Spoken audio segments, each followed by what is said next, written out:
নাহমাদুহু ওয়ানুসাল্লি ওয়ানুসাল্লিমু আলা রাসূলিল করিম, আম্মা বা'দ। যে যেখান থেকে শুনবেন সকল ইমানদারকে সালাম জানাই, আসসালামু আলাইকুম।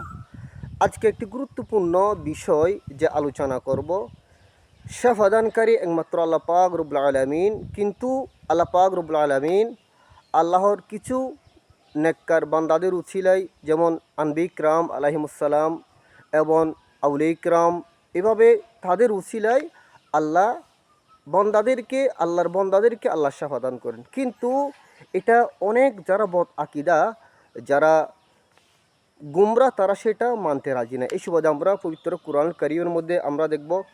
আসুন, হযরতে ইউসুফ আলাইহিস সালাম, যিনি তার আব্বাজান হযরতে ইয়াকুব আলাইহিস সালাম, তিনি হযরতে ইউসুফ আলাইহিস সালামের জন্য কাঁদতে কাঁদতে যে তার চোখ মুবারকের জ্যোতি চলে গিয়েছিল।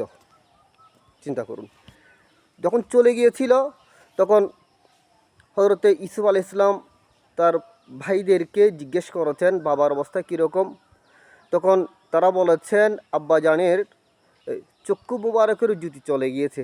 তখন হযরতে ইউসুফ আলাইহিস সালাম তার জামা মুবারক দিয়েছেন, দিয়ে বলেছেন, এযহাবু বিকামিসি হাযা ফালকুহু আলা ওয়াজহি আবি ইয়াতি বাসীরা।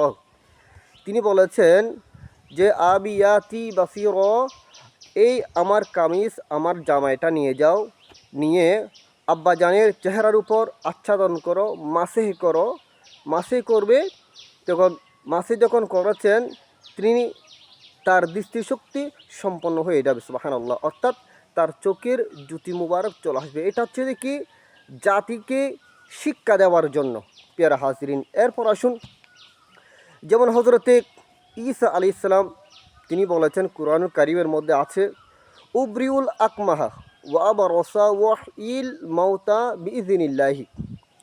তিনি বলেছেন, আমি আল্লাহর নির্দেশে জন্মগত অন্ধ, কুষ্ঠারোক্রান্ত লোকদের ভালো করি এবং মৃত্যুকে জীবিত করি। এটা কে বলেছেন? হযরতে ঈসা আলাইহিস সালাম। পেয়ারা হাজরিন, এই সুবাদে তাহলে আমি এখানে বলতে চাচ্ছি যে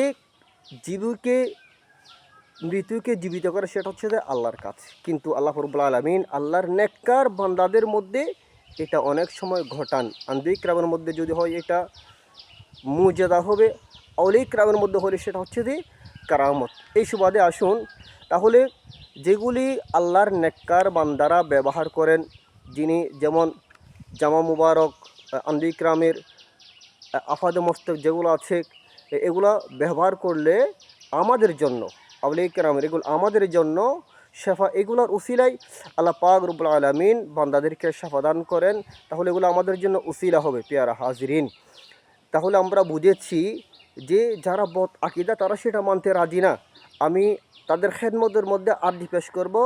আপনারা পবিত্র কুরআনুল কারীম দেখবেন, হয়তোবা আপনাদের যে বিভাগ যেটা লুপ পেয়েছে সেটা আবার পুনরায় ফিরে আসবে। এই প্রত্যাশা রেখে বিদায় নিচ্ছি। আসসালামু আলাইকুম ওয়া রাহমাতুল্লাহ।